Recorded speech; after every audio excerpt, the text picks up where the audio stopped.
આપણો પુરાણો દેશી અંદાજ यूट्यूब चैनल माथे आपरो स्वागत है।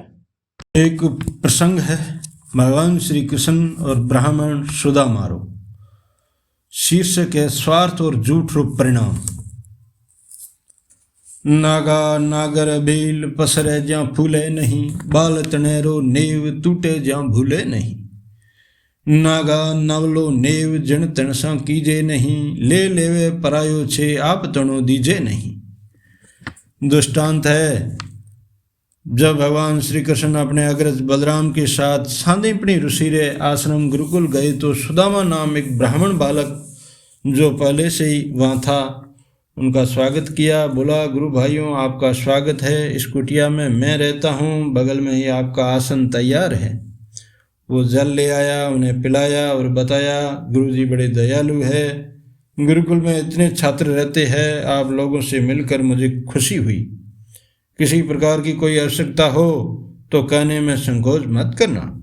सीनियर जो हूँ, ये थी उस समय की रैगिंग अर्थात परिचय प्राप्त करने की विद्या, मेल जोल बढ़ाने की शैली। श्री भगवान कृष्ण ने कहा, सुदामा आज से तुम हमारे मित्र हुए। सुदामा ने कहा, नहीं सखे, हाथ मिलाकर पक्की मित्रता मत करो, तुम ठहरे राजकुमार और मैं एक गरीब ब्राह्मण, मित्रता तो बराबर वालों में निपटी है। श्री कृष्ण ने कहा, सुदामा मैत्री का हाथ मैंने बढ़ाया है तो निर्वाह भी मैं ही करूँगा। उन्होंने हाथ मिलाया, गले मिले, मित्र हो गए।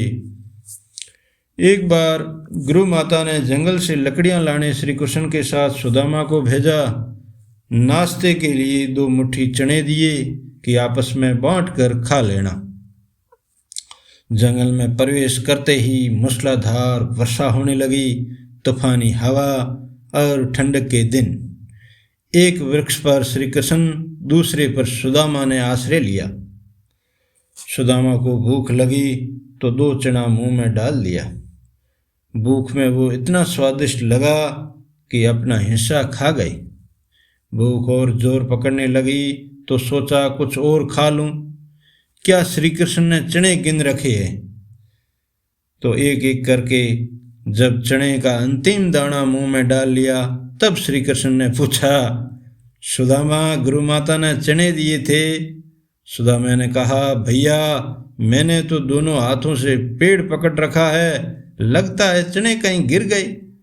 श्री कृष्ण ने पूछा, ये दांत क्यों किटकिटा रहे हो?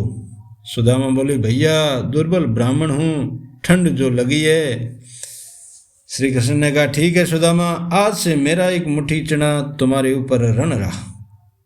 सुदामा समझ गए ये जानता है कि मैं खा गया हूँ। तब ये वृतांत गुरुजी ने सुना तो उन्होंने पश्चाताप करते हुए कहा, सुदामा तुमने अपने पाँव में कुल्हाड़ी मार ली।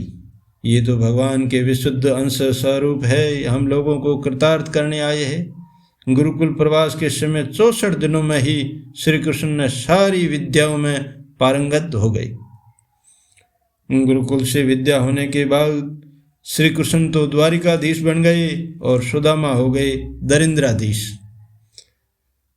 सुदामा दिन भर भिक्षा मांगते, फिर भी शाम को भरपेट भोजन नहीं मिल पाता था।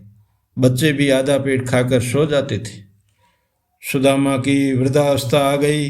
दशा थी फटी दुपट्टी, हाथ में लकोटी और घिसटती गृहस्थी। पंडितानी बार बार आग्रह करती थी कि एक बार आप, भगवान श्री कृष्ण आपके मित्र है, उनसे मिलकर आओ।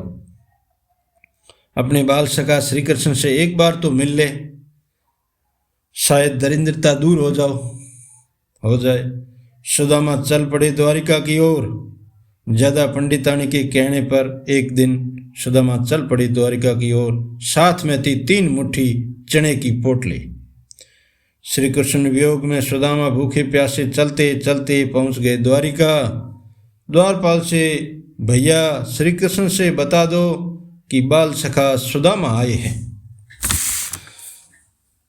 फिर सविया शीश पगान झगा तन पे प्रभु जाने को, आही बसे के ही गामा। धोती फटी सी लटी दुपटी, अरु पाए उपान की नहीं वामा। द्वार खड़ो दृज दुर्लभ, देखी रहो चकिसो वसुंदा अभिरामा। पूछत दीन दयाल को धाम, बतावत आपनो नाम सुदामा। तो द्वारपाल ने ऊपर से नीचे तक देखा, वाह रे बाल सखा। जाकर बताया भगवान, फटी दुपट्टी हाथ में लकोटी लिए एक कृष्णकाय ब्राह्मण द्वार पर खड़ा है, कहता है कि बाल सखा श्री कृष्ण से मिलना है, नाम सुदामा है। सुदामा इतना सुनते ही श्री कृष्ण दौड़ पड़े। कहीं मुकुट छिटक गया तो कहीं पीताम्बर गिरा, तो कहीं तो बांसुरी गिरी, तो कहीं हार गिरे। जाकर लेट गए सुदामा के चरणों में। सखा सुदामा को गोद में उठाया और लाकर अपने सिंहासन पर बिठाया। प्रात के पानी और प्रेमाश्रु के धार से चरणों को पखार डाला। दर्शविया है, ऐसे बिहाल विवाह इन सो पग कंठ गजल गडेपनि धोई, हाय महादुख पाय सखा तुम आए, इते न किते दिन खोई। देखी सुदामा की दीन दशा, करुणा करी के करुणा निधि रोई। पानी परात को हाथ छुओ नहीं, नैनन के जल सो पग धोए। और आंसुओं रे महीना पग धो दिए। 56 व्यंजनों से सजी थाल आ गई। बचपन की बातें करते दोनों मित्र लगे एक दूसरे को खिलाने। पटरानियां लगी चवर डुलाने। इस मित्र मिलाप में 15 दिन ऐसे बीत गए। 2 दिन हुए। 15 दिन में ही सुदामा रुआं झाड़ दी, स्वच्छ हो गए, खोरा हो गए। सुदामा को अपना घर याद आने लगा।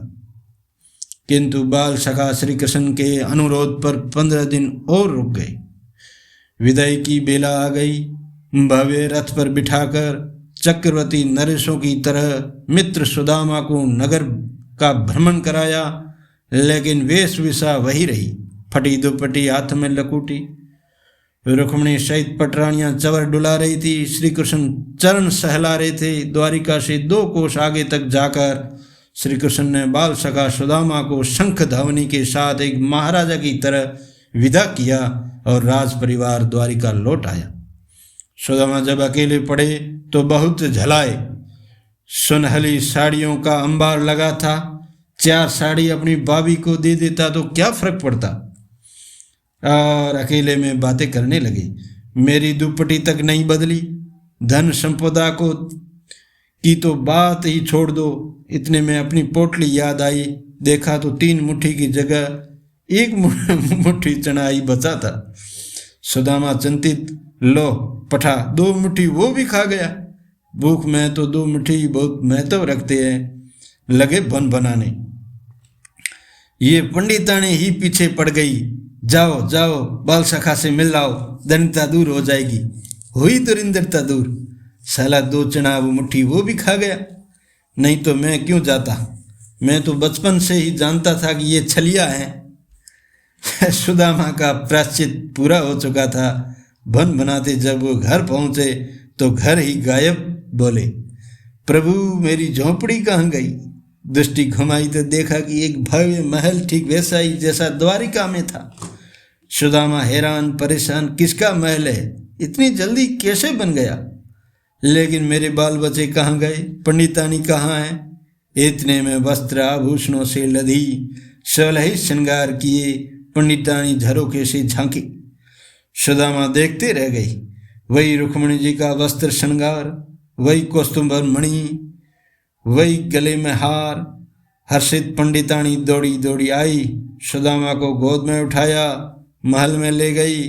अवाक सुदामा वही द्वारिका जैसा भव्य महल, वैसा ही सिंहासन, वैसे ही झूले में झूलने लगा सुदामा। 56 प्रकार के व्यंजन मिलने लगे। द्वारिकापुरी की तरह सुदामापुरी बस गई। द्वारिकापुरी तो समुद्र में समा गई, लेकिन सुदामापुरी के अवशेष आज भी दर्शनीय हैं। गुरुकुल में दिए वचन सुदामा मैत्री का हाथ मैंने बढ़ाया है तो निर्वाह भी मैं ही करूँगा। भगवान श्री कृष्ण ने उन्हें सब कुछ दिया, वैसा ही दिया जैसा द्वारिका में था। इसलिए हमें सतत सावधान रहना चाहिए। पता नहीं हमारे मध्य कौन भगवान का स्वरूप विराजमान है। ऐसा न हो कि हम भी सुदामा की तरह भूल या गलती कर जाए। अतः भगवान जब अपनाते हैं, कृपा करते हैं, तो अपनी भगवता ही दे देते हैं। जैसे भगवान वैसा ही उनका अनन्य भक्त। इसलिए भगवान इष्ट और सद्गुरु के शरण में जाए तो अनन्य श्रद्धा और भक्ति के साथ मन में स्वार्थ, छल, कपट, झूठ, अभिमान तो कदापि न हो। भगवान का कहना है, निर्मल मन जन सोह मोहि पावा, मोहि कपट छल छिद्र नहीं भावा। भगवान कहते हैं कि मन एकदम निर्मल हो, शुद्ध हो, हृदय पवित्र हो, प्रेम से भरा हो और मन के अंदर छल, स्वार्थ, झूठ, कपट, अभिमान ये चीज़ें नहीं हो तो भगवान अपने से दूर नहीं है। जय बोलो भगवान कृष्ण की जय। ये वीडियो घणे घणे माणसों लाइक कर्या, शेयर कर्या, ये चैनल सब्सक्राइब कर्या।